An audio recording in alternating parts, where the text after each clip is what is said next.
Барлықтарыңызға сәлем, каналға тіркеліп, қолдау білдіруді ұмытпаңыздар. Дуаланған адамға дем салу. Арамызда дуалау, сиқырлау, магия, көз байлау сияқты сөздерді құлағы шалмаған адам жоқ шығар. Дегенмен, бұл ұғымның мағынасы мен астарында қандай құпия жатқанын біле бермейміз. Сиқыр адамды біреуге ессіз ғашық ету үшін немесе ерлі зайыптыларды ажырату, тіпті кісінің жолын жауып, бизнесін тартып алу әрі өзін өлтіру мақсатында жасалуы мүмкін. Араб тілінен тікелей аударғанда сиқыр сөзі заттың ақиқи болмысының өзгеруі дегенді білдіреді. Ал дінімізде бұл ұғым сиқыршы мен жын-шайтандар арасында болатын одақ деп түсіндіріледі. Дуа сөзі негізі араб тілінен аударғанда Алладан дұға ету, жалбарыну, Алланың жәрдеміне жүгіну деген мағынадан туады. Ал сиқыр жын-шайтанның көмегіне жүгіну. Амалдарды Аллаға емес, жын-шайтанға арнау. Бірақ өкінішке орай дуа сөзі қазіргі қоғамда дұға сөзінің антонимі, яғни сиқыр мағынасын беретін сөз ретінде қолданысқа еніп кетті. Сиқыр мына екі көріністе жүзеге асады. Біріншісі, сиқыр немесе магия жасаушы ақыға біреуге дуа жасатуға келген кісінің өтініші бойынша өзі тыйым салынған рәсімдерді жасап күнә істейді. Көп жағдайда Аллаға серік қосып, күнәнің ең ауырына бас ұрады. Сиқыр жасатуға келген адамға да күнә істетеді. Екінші, осыдан кейін шайтан оның талаптарын орындау жолында қызмет етеді. Себебі Алла Құранда келтіргендей, шайтанның негізгі мақсаты адамды тозаққа алып кету. Сиқыршының жүзіне үңілген адам оның өте ұсқынсыз әрі нұрсыз екенін аңғарады. Ол жарымен, балаларымен қатынаста бақытсыз, жалғыз қалғанда тыныштық таба алмайды. Дұрыс ұйықтай алмайды, қорқынышты түстер көріп оянады. Өйткені аса ұлы Раббымыз қасиетті Құранда былай дейді: ал кім менің еске салуымнан теріс бұрылса, оған тар өмір болады деп ескерткен. Таха сүресі 124 аят. Пайғамбарымызды, оған Алланың сәлемі мен игілігі болсын, ол кісінің шашына түйін жасап сиқырлаған. Айша анамыз, оған Алла разы болсын, айтады: бір күні Любайт ибн әл-Асам есімді Бану Зурайх тайпасының адамы Алла елшісіне, оған Алланың игілігі мен сәлемі болсын, сиқыр жасайды. Нәтижесінде пайғамбарға істеп қойған істері істемегендей болып көріне бастайды. Бір күні күндіз немесе кешке менің жанымда болған кезінде ол Аллаға қатты дұға жасады. Содан кейін: уа Айша, Алланың өзім сұраған ілімді маған дартқанын байқадың ба? Маған екі ер кісі келді. Бірі бас жағыма, екіншісі аяқ жағыма отырды. Бірі екіншісінен: бұл адам неге қиналып жүр деп сұрады. Әлгі: ол сиқырланған деп жауап берді. Тағы да: оны кім сиқырлады деп сұрады. Екіншісі: Любайт ибн әл-Асам деді. Біріншісі: сиқыр ненің ішінде деп сұрап еді. Екіншісі: кепкен пальма жапырақтарына оралған тарақта деп жауап қатты. Сонда олар қайда? Заруан құдығында. Алла елшісі, оған Алланың игілігі мен сәлемі болсын, бірнеше сахабаларымен сонда аттанды. Келгеннен кейін: уа Айша, оның суы қына тұнбасындай, ал пальма бояуы шайтанның бастары секілді болды деді. Мен: иә, Алланың елшісі, сен оны қуып жібермейсің бе дедім.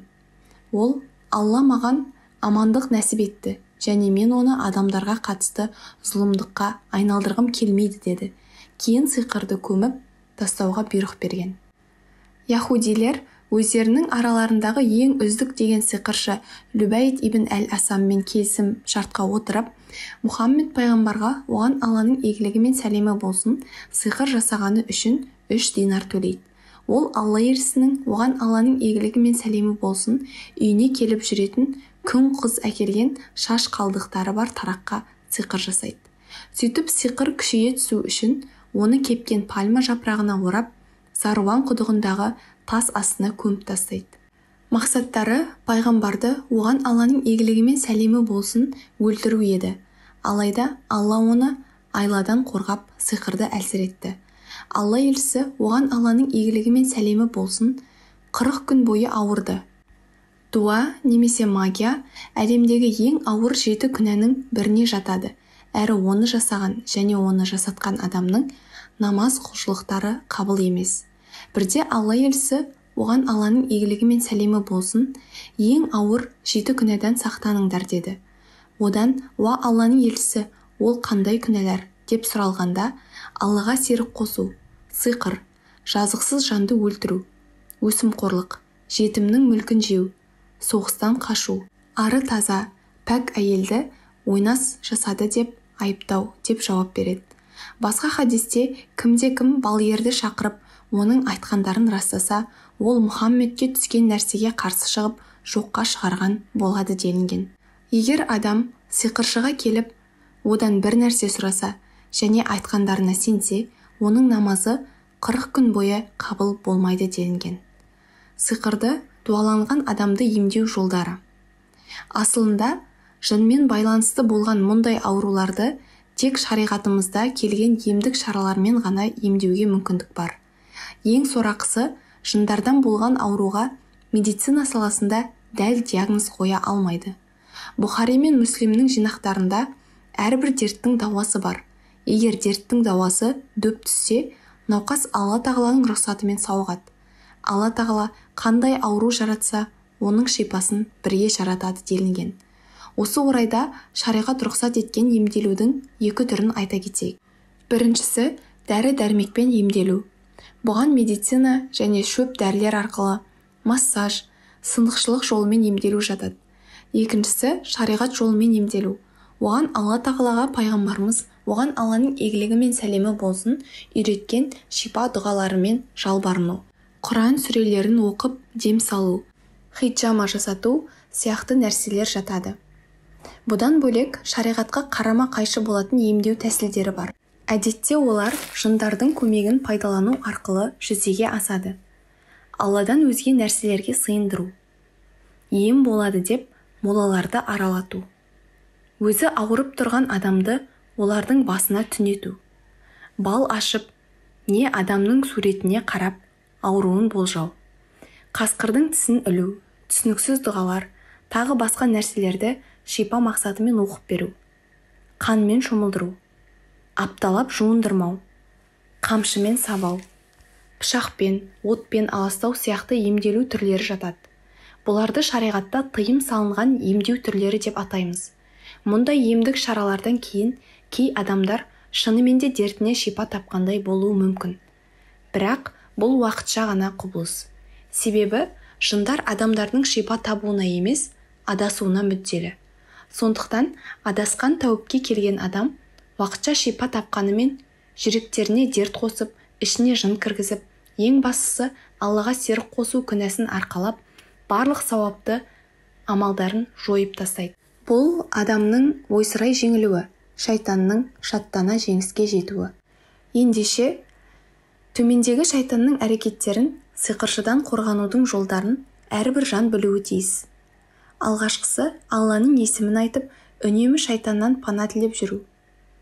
Жын адам денесіне адам қатты ашуға берілген кезінде, тым қатты сасқалақтағанда, қатты қорыққанда, қатты қуанғанда, пенде Алланы ұмытқанда кіреді. Мұндай қалыпқа түскенде бірден ауызға Алланың есімін алып, дұға жинақтарында келетін зікір сөздерін айтуы тиіс. Өйткені жындар Алланың есімі еске алынғанда қысылып қалады. Бұл сәт олардың өмірі үшін ең қауіпті саналады. Адам есінегенде міндетті түрде қолы мен аузын жабуы тиіс. Себебі шайтан адам денесіне ауыз арқылы енеді. Тазалықтан шайтан шошиды. Мұсылман үнемі таза жүргенді, дәрет алуды әдетке айналдырғаны дұрыс. Мұндайда оны періштелер қорғайды. Ибн Аббас, оған Алла разы болсын, Алла елшісінің оған Алланың игілігі мен сәлемі болсын, былай дегенін жеткізеді. Тәндеріңізді тазалаңдар, сонда Алла сендерді тазалайды. Расында құл дәрет алып ұйықтаса, оның жейдесіне періште түнейді. Және түнде оның, «Я Алла, бұл құлыңды кешір, өйткені ол тазаланған күйде ұйықтады» демеген бірде-бір сағаты болмайды деген. Таңертең құрма жеу, намазға ыждақаттылық таныту. Үйге кіргенде және шыққанда айтылатын дұғаларды тастамау. Құрандағы соңғы 3 сүреге бекем болу. Және таңғы және кешкі зікірлерді тастамау. Қашқанның да, қуғанның да, әлсіздің де, күштінің де, зұлымның да, ізгінің де Раббысы болған барлық нәрсеге күш құдіреті жетуші Алла тағаладан пана сұраймыз. Өйткені ол қаламаса, күллі әлем жиылып келсе де бізге ешкім зиян тигізе алмайды. Ал егер ол бізді бір жамандыққа ұрындырса, оны одан өзге ешкім кетіре алмайды. Мейірімді жаратушы тілі зікірден құрғамайтын, иманы мығым, тәуекелі тастай құлдардың қатарынан болуымызды нәсіп етсін. Назарларыңызға рахмет. Каналға тіркеліп қолдау көрсетуді ұмытпаңыздар.